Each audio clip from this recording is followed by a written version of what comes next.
I'll ask our panelists and Don to step right up here. The first panel for this morning, for this second half of the day is how many problems does Zero Trust solve? We're actually very excited because we essentially have the civilian side and the DoD side of the Zero Trust conversation represented here. And I'm going to have Don Maclean, who's an ICIT fellow, and our chief cyber strategist, chief cybersecurity technologist at DLT to introduce our panelists. So, Don, go ahead.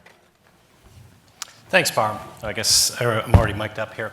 Before we start, I just want to thank ICIT for putting on this event, and also DLT for helping it happen, and I guess also for giving me a paycheck every couple of weeks. That is also a nice thing. I'd also like to give a shout out to our fabulous marketing staff, Melissa Perez and Farah Alam, who are over there. Give us a wave. They're the people who work behind the scenes, maybe not up on stage, but making all this happen, and they're fantastic. Also, before we start with Zero Trust, I just want to double down on a theme we've heard from a couple of speakers already today, and that is presenting cybersecurity as a winnable war. We always hear about the strength of the enemy and how they've penetrated us, or if they haven't, they soon will, and it's an asymmetric battle, and they can easily leverage us, and they only have to find one vulnerability, and we have to cover them all. All of that's true. I take no issue with the validity of any of that, but I would ask you this. Do we need to emphasize that, or can we emphasize our strengths? Can we emphasize our wins? Can we emphasize what we can do to stop this and how we are able to use technology to fight technology? And I would emphasize for you, all of you as leaders, to say, hey, look, we can win this war. All of the skill sets that we need the workforce to acquire, they're hard to acquire, and people aren't going to go to the trouble of acquiring them if they think they're only going to, that effort is only going to allow them to work for the losing team. We can win this war. Emphasize that in your speeches, your blogs, your private conversations, your public talks, and so on. So that's my little soapbox about leadership. So I'll get off of that soapbox now. One of the technologies that does bear promise to help us win, I would say, is Zero Trust, and I'm joined here today by our two panelists. Paul Jacob, who is DoD CIO cybersecurity architect. He is not, contrary to what it says here, the lead DoD Zero Trust architect. That is a human error. As we heard from Maria Rote, that's always a problem. And Dan Jacobs, tailor-made for confusion. We've got a Jacob and a Jacobs. Senior security architect for Security Technology Transformation Services, Center of Excellence at GSA. Welcome. Thank you. Thank you. Thank you. So when we talk about Zero Trust, we realized quickly when we prepared for this panel that trying to define it was probably something you had heard before, and was also, more importantly, putting the cart before the horse. Technology is not there to be implemented for its own sake, but it's there to solve problems. So we thought it was the most relevant question would be the first one we'll ask today, which is, what are the problems that Zero Trust seeks to address? Dan? Okay, problems that Zero Trust seeks to address. Well, there's a lot of marketing and there's a lot of hype with Zero Trust. So let's kind of peer through a little bit of it and just highlight a few things. And absolutely want to give time for Paul to answer as well. So I'll just do one, and then we can kind of do back and forth. One is the lateral movement problem, right? So we have two types of lateral movement. So in offensive cyber operations, one of the things we learned right up front is you establish your beachhead, you upload your stuff, and then you move on, right? Because that becomes the X, and you have to immediately get off the X. And so you move to other network segments and other hosts on those networks. Zero Trust helps with that because hosts don't tend to really need to talk to hosts. Hosts talk to servers. You need your email, you talk to the email server. You want some files, you go talk to your file server, and so on and so on. So the idea that you can establish a beachhead and quickly move on laterally tends to be a little bit stifled in a Zero Trust environment. That's the human bit. The second bit is the automated piece. So malware like Petya and CryptoLocker, they're now denied the access to move from host to host to host to host because those rule sets are in place. You can't do that anymore. So I think that's a key piece. Yeah. Paul? You know, it's been my experience at DoD that if you ask 6 people what problems Zero Trust tries to solve, you will get 7 to 8 answers. So we're finding that, that our definition of what it's trying to solve is evolving over time. I have found, as the architect, in trying to explain it to folks and to try to keep discussions focused, is to kind of boil it down to one basic idea, and that is the problem we're solving is how do you operate in a hostile environment. And by the way, those networks that you so carefully protect, they are hostile environments. Absolutely. Yeah. Bad guys are there, and they're hunting for you. So that's how we choose to start the benefit conversations. How do you operate in a hostile environment? And then once you accept that, then all of a sudden a whole plethora of areas, once you assume that is the bumper sticker basics, then a whole plethora of areas in terms of lateral movement, identity and credential access management, DevSecOps, a lot of things come into play. But I think it's important when we start talking about the problem that it's trying to solve is to stay focused on what our end state is. Make it hard for the adversary.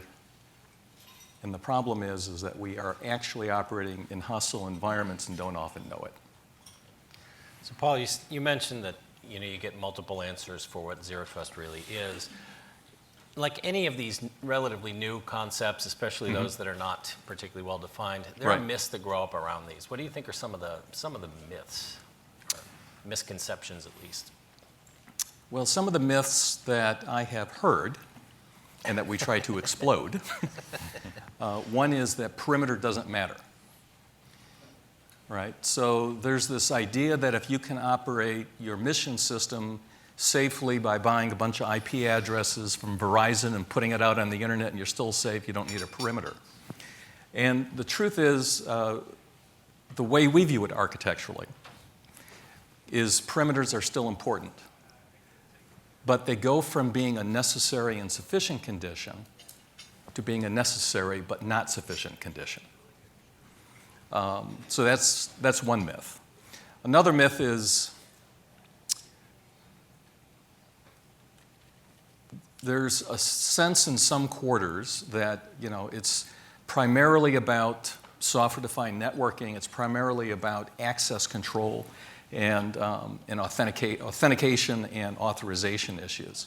And the truth is that's a big piece of it, but it's not the only piece. And I think the third myth I've run into is it's something you add to your network. I mean, just think about it. If your objective is to be able to operate safely in a hostile environment that has effects everywhere, it's not just what you buy and bolt onto your network. Yeah. So. I always thought Zero Trust was like you have your nice pasta of your network and you just put some Zero Trust sauce on it and it makes everything taste better. Oh, if only it were. Dan, okay. All right, now I'm hungry. Right. Lunch isn't for another hour. Right, okay. So Dan, what about you? What are some misconceptions or exaggerations or myths that you might have heard about Zero Trust? Right, across .gov you get the exact same thing. Yeah. We can do this, and then we can decommission these exquisitely expensive routers and other border protection. No, that's totally not the case. So thank you very much, Paul, for stealing 3. All right, one I'll throw out there that might be a little incendiary. I apologize, but the myth would be that Google's BeyondCorp Zero Trust solution has any relevancy whatsoever. It doesn't. Yeah. When you have an organization like Google, they're from layer 2 all the way up is completely proprietary. Their infrastructure, their architecture, their protocols, their hardware, their software, everything about Google internally is proprietary to them. So when they have a Zero Trust solution, we all look and say, wow, that's really fantastic. We should model that. You can't model that. You don't have any of that. You'll never have any of that. You don't have the ability to.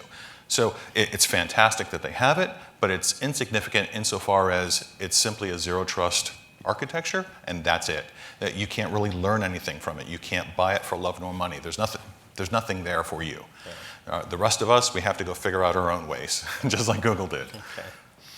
Well, so if you want to get started with zero trust, you need to obviously start from somewhere. What are some of the issues or prerequisites that need to be in place if you want to get started with that? Paul, you want to kick that one off? I think two things that are important. One is if you're going to get started with it, and given that the landscape for it is so broad, there are so many different kind of things you get into. I think you first have to learn how to pick your fight. Pick the area that you want to try and be successful in. Keep it small enough so that you can demonstrate success in 3 months or less, and then move on.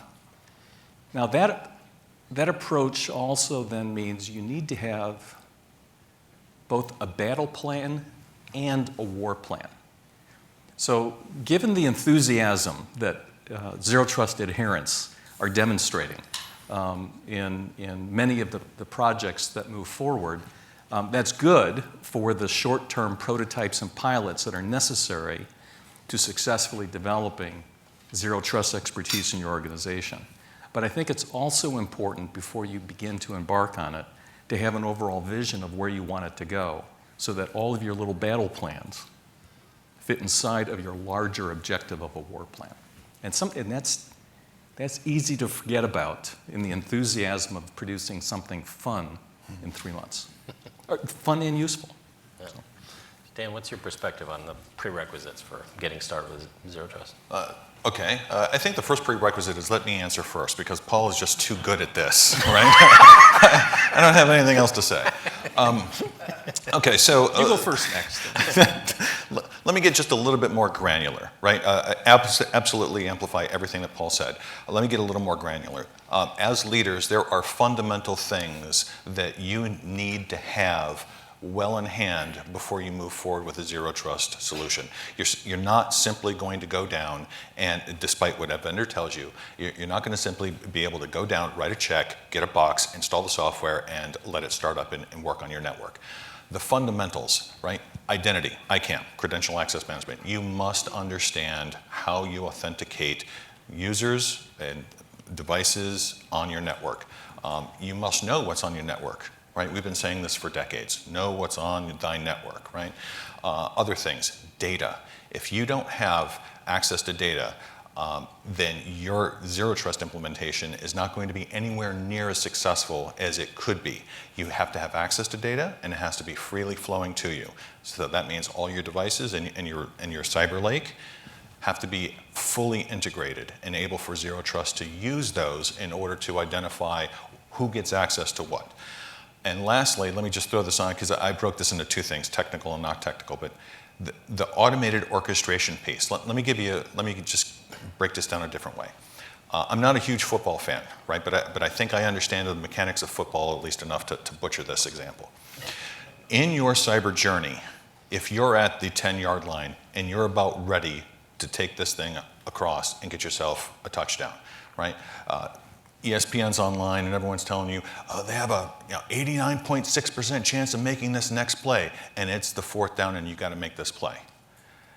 If that's where you think you are with cybersecurity and you're ready for ZTN and ZTN's the big play, consider, do you have your ICAM in line?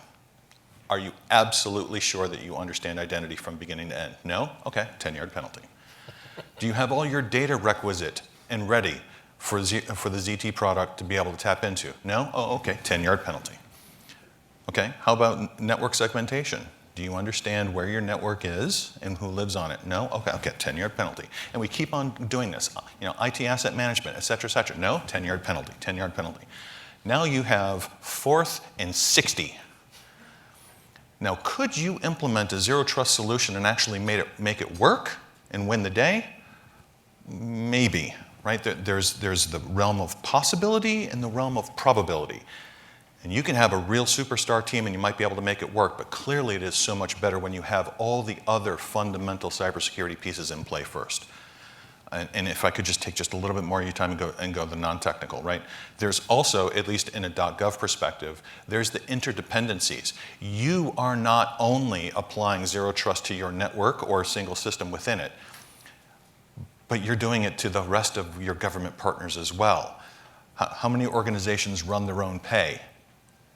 How many organizations run their own travel? How many organizations run all their own benefits? Right? The government is an interconnected, interdependent series of systems, and if you just throw zero trust on yours and say, hey, I'm good, one of those dependencies is going to die. And all of those dependencies are critically important, so you really have to take care of that. So use cases come into play. Sorry. That was just as good as Paul. I thought so. That was great. So I'll let you go first on this one. Okay. It's related to what you just said. What are some of the obstacles? What are the things that get in the way of zero trust adoption? I mean, whether that's technical issues, cultural issues, which I think are probably a huge one, financial issues, those kind of things. What do you think are some of the things that you need to overcome before you can launch one of these programs? I'm so glad I got to go first on this one. You have. Always the incendiary. Sorry, that's me. We talked about this a little bit. Maria and Merritt talked about humans are the problems. I've been saying that for a long time. Wholly agree. Let me take that down one more level. It's not just the humans are there, but what does that crystallize in? Legacy attitude, right? We need to understand a couple things. When it comes to our cybersecurity, not just our cybersecurity capabilities, but also our IT provision, is organic. It's been growing over time, sometimes decades, 10, 20, 25 years or more, where we've been implementing technologies and layering them one on top of the other. So what we have now are very ossified, strong systems that don't move very well. Well, the people who have been building these since time immemorial, they know this, and any change to those environments is always resisted. And there the legacy attitude comes into play. Colonel Trent talked about data lakes. Let me tell you about data lakes, okay? Here's how legacy attitude manifests itself. So we have all these pockets of data all over the place. I liken it to a bad episode of Hoarders, right? You walk into .gov or potentially .mil, Paul talked about this, but you walk into .gov and you understand that there are boxes of data stacked to the ceiling from side to side, and you're wading through this whole thing and saying to yourself, as an IT professional, as a data professional, yeah, it's a mess. Yes, it's unstructured, but you know what? I can use this. There's value to this. I tell you what, data owner, can I at least get access to some of this data and we can make something fantastic? You have to do that 10,000 times. And 10,001 times you're going to be told, no. I've been sitting on that data for more than 10 years. You can't have that. And then you have to have a fight every single time just to get access to the fundamental basis of what your either AI or ZTN is going to call for. Legacy attitude is one of the biggest problems we have. Sorry. So He said. well, you've actually done some implementations, so you can speak to that as well. So DoD has a number of pilots and prototypes. Near as I can tell, and we are in the early days of the maturity level of zero trust. We're still in that enthusiastic stage. Right. It's cool. Folks want to be involved. They see the positive sides.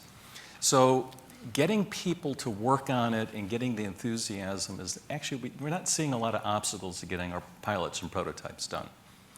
The biggest minor obstacle I think that I've observed is there can be a balkanization of what zero trust, what the language and what the narrative is between the different pilots and prototypes, which is why I think it's important from a leadership point of view, or for those of you who have architectural oversight responsibilities, is to be able to articulate a clear requirements message, like how does this help us operate in a hostile environment, right?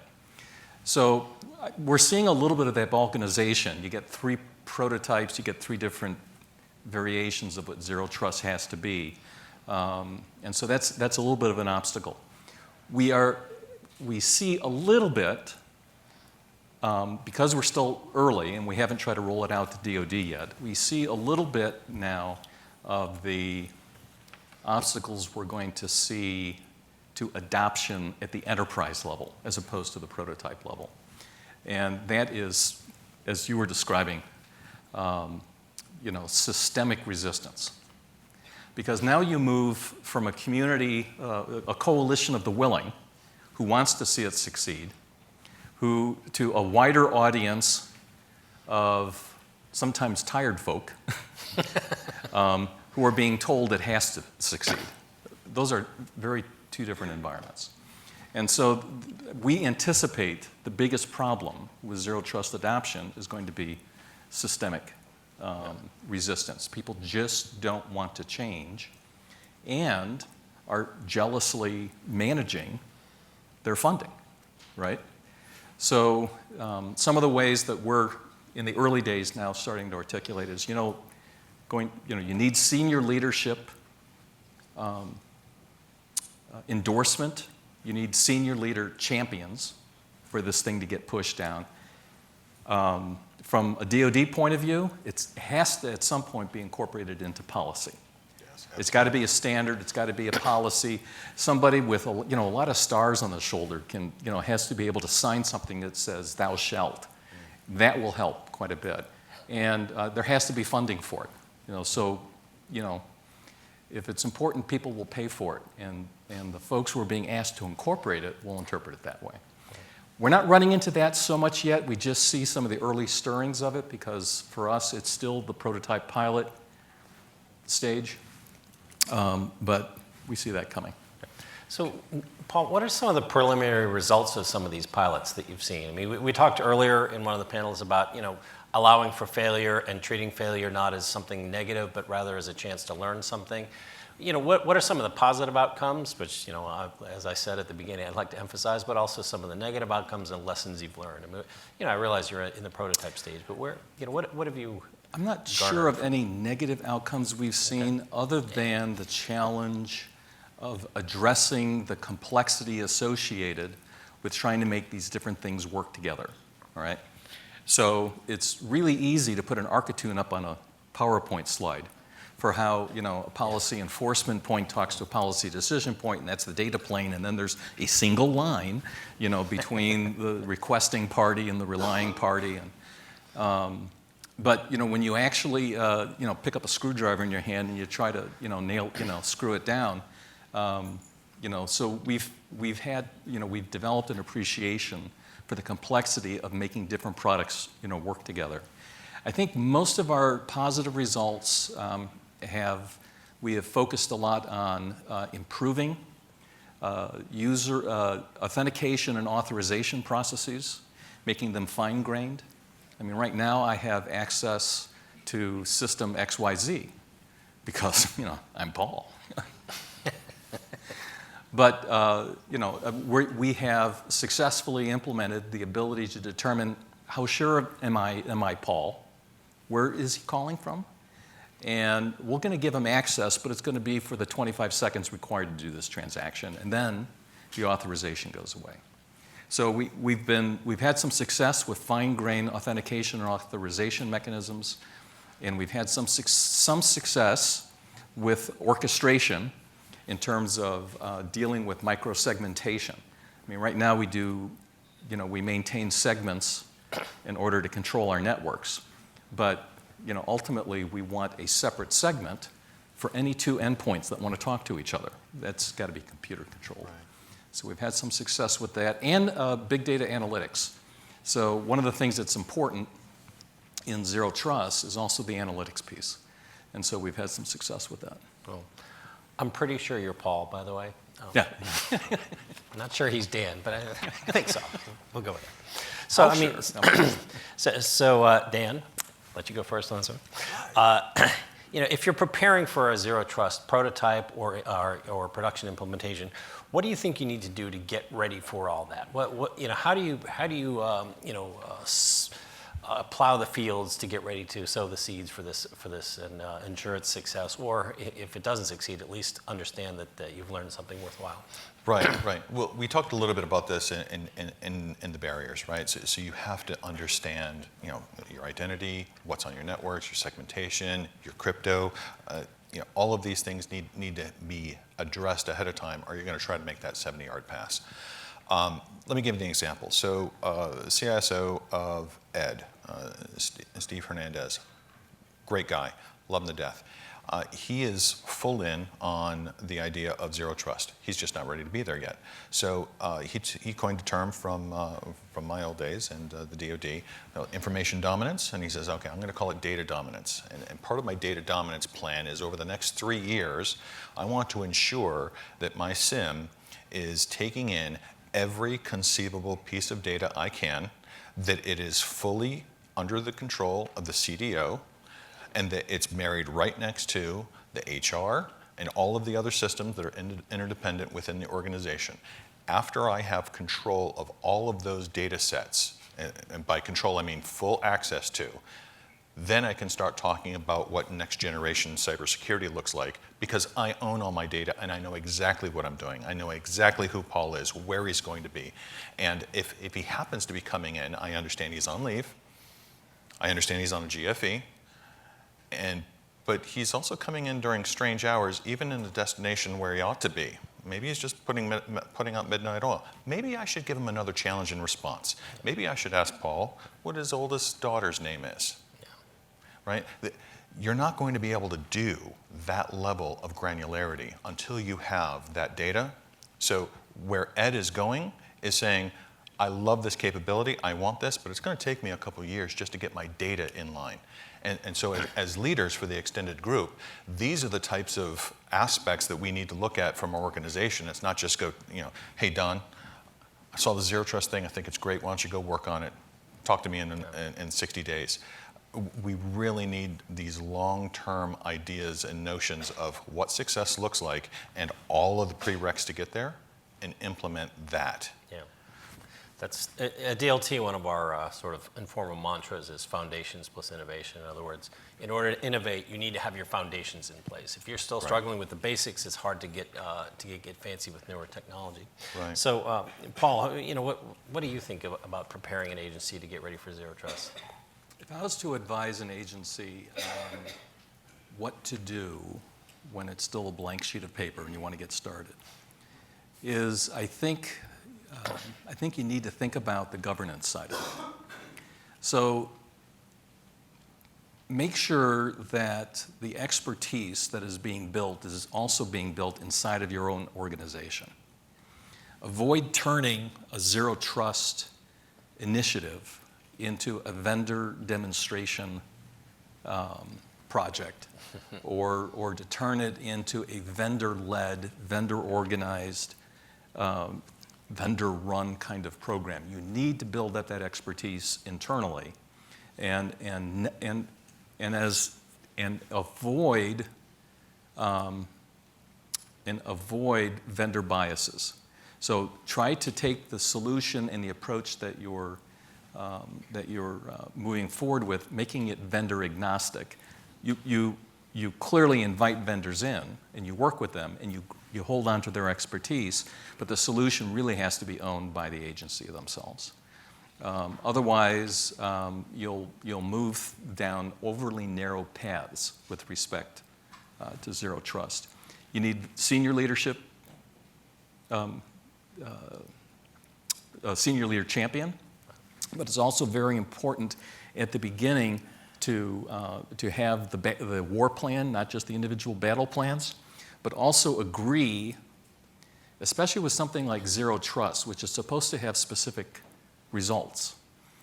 Agree on what investments you're going to make and what the success criteria for determining whether the investment was successful is ahead of time. And so rather than turning it into a fun technical endeavor, because you'll have plenty of adherents and folks who are interested, a coalition of the willing, like I mentioned before. But ultimately, you're solving a problem, and it's ultimately a business and mission investment. Sure. So decide what you're going to invest and make very clear what the desired outcomes are so you know what works and doesn't work. Dan, you wanted to add to that? Yeah, that's fantastic, and it cued one thing that I think is kind of important for the extended audience. Cybersecurity professionals for a long time are incentivized to chase green, right? We have dashboards, we have reports. I did it when I was in Army Cyber, and now I'm doing it over here. Our CISOs have dashboards, and those dashboards are a reflection of their security, which are really just kind of, amalgamations of 853 and other frameworks. There is nothing on that dashboard that says zero trust enabled green, right? So there's going to be a fight, leaders, there's going to be a fight for resources, because you're going to have to articulate within your budgets that this isn't going to make my FISMA or my FITARA dashboard green, but it is going to be better for the organization. It's going to be better for our data. Be prepared for that fight, because the auditors are going to ask you the same questions. Well, we have IG reports that say that you have to chase this. And you say, okay, well, I've done a risk management process, and the risk of this is not nearly as great as the risk of not doing this. So if you're prepared for that fight, you'll be much better postured to move forward. But as Paul said earlier, that is an executive buy-in as well. That's the fight that I'm talking about. Yeah, and in my previous life, running cybersecurity programs for a number of agencies for BAE systems and other integrators, that was the big thing I always faced was, compliance came first. You had to just always be compliant with all those check boxes, and then you could think about innovating. But by the time you got through the compliance effort, everyone was exhausted, and you had to start all over again. So we'll just close out with one last question. I'm going to ask Paul this one first, all right, just to mess with you. In May of 2017, the executive order came out from the White House, touting the importance of modernization and specifically calling out cloud adoption as a route to modernization. Paul, do you think that moving to that the move to the cloud is a good opportunity to also adopt a zero trust framework, or do you think that's too many moving parts all at once? Short answer is yes, it's a good idea. The longer answer is hell yes, it's a good idea. All right. So you weren't that polite in the prep call, but okay. Okay. No, I think I can tell you what we're doing. So you know that DoD embarked on the largest cloud acquisition in history with JEDI. How many folks have heard of JEDI? Oh yeah, okay, good. So one of the things that we're putting together are cloud deployment security guidance for customers who want to move to JEDI. Now, remember we talked about zero trust and having a rather broad landscape of things that have to be addressed. Well, one of the things that's not always appreciated is that much of zero trust is the responsibility of the mission system owner, how the systems are designed, not just the networks that they're sitting on. So we've put together, we are in draft, I'm not free to share it yet, cloud deployment security guidance that we have openly said is zero trust based, and I have informally said is our zero trust manifesto. We are assuming that moving to the cloud is no safer than living on our own legacy network, so we're moving, we have to operate in a hostile environment. And so we have 80 requirements across 8 categories. We're calling it guidance. This is something that's optional, right? But it's a way for mission system owners to look at the systems that they want to forklift, pick up out of a, dis a deck and move over into a cloud and drop it in. It gives them a chance to measure their maturity level in terms of where they're at, in terms of how they protect themselves. Now we're hoping this helps develop the narrative for zero trust, but it also will force folks to look very hard at their systems in terms of, where they're at in terms of being able to operate safely in the cloud. For instance, most folks don't think about crypto, right? I mean, do you really want to move into the cloud a 10-year-old, version of Oracle database server that you haven't updated in 10 years because you didn't buy the sustainment contract. Yeah, I'm seeing some knowing grins out here. That doesn't encrypt its data at rest. When you encrypt between, and for DoD, being many of those systems are national security systems, so there is a CNSS policy on what crypto needs to be to protect national security systems. Are your systems compliant with the algorithms and key sizes associated with CNSS P15? Those are just one example. But there are ICAM requirements, mission sustainment requirements. We raise the specter of DevSecOps. You know, the only data going in and out of the cloud isn't just mission system data, it's software. Mm-hmm. So, you know, this is moving to the cloud and adopting zero trust, I think is like in my opinion, a marriage made in heaven. Okay. So Dan, what do you think about doing both simultaneously? I think it's a great idea. The problem from the .gov side is that we don't have the liberty of being able to just say, go forth and do it. Yeah. We have a lot of people telling us what to do. You know, we have Congress invoking laws. We have the president invoking executive orders. We have OMB writing memos. We have DHS doing BODs. We have a lot of folks telling us what to do, but there is no unified way of making this happen, not in the same way that the DoD does. So we're kind of left to fend for ourselves. So what we tend to do is reach out to folks who have experience before. You know, class participation, raise your hand if you ever heard, is anyone else deploying this? Has anyone else ATO'd this? And, oh, so state has. Awesome, great. We're just going to use their ATO and we'll go do it. But also leveraging public-private partnerships like ACT-IAC, right? So I just worked with ACT-IAC to release a Zero Trust white paper earlier this year. It was pretty well received, and I think the CIO Council, the CIO Executive Council, is going to go for phase 2, which I volunteered to be the federal sponsor, and it looks like what I'm going to try to do is sit side saddle with an organization or 2 or 3, based on use cases, who is brave enough to allow me to sit with them and get their lessons learned and pain points and try to create a roadmap, right? This is your roadmap to zero trust when you have a hybrid environment. This is your roadmap to zero trust when you're starting new environments out in the cloud. And I think that's going to go a long way to help us get there. So I'll say all that to say this. If you're a CIO or a CISO, the C in your title is not necessarily cautiously wait for someone else to tell you what to do, right? The C means something. You're budgeted, you have the authority, you can move forward on this, and the expectation ought to be that if you're taking your data and your organization's livelihood, whatever your mission systems are, seriously, this is an option, just like any other, that you can start on now. You don't have to wait for someone to tell you, much like the email, the DMARC, you know, P equals reject. We could have started on DMARC a long time ago. We could have started on DNSSEC a long time ago. I understand that there's no DNSSEC button on your FSMA score sheet, but we could affect those technologies. And I think Zero Trust is the same way. So yeah, if you're working on it, why not try one of those odd, obscure systems? It doesn't have to be an HVA, a high value asset, but one of those systems that you're talking about, you know, potentially forklifting or starting up in the cloud.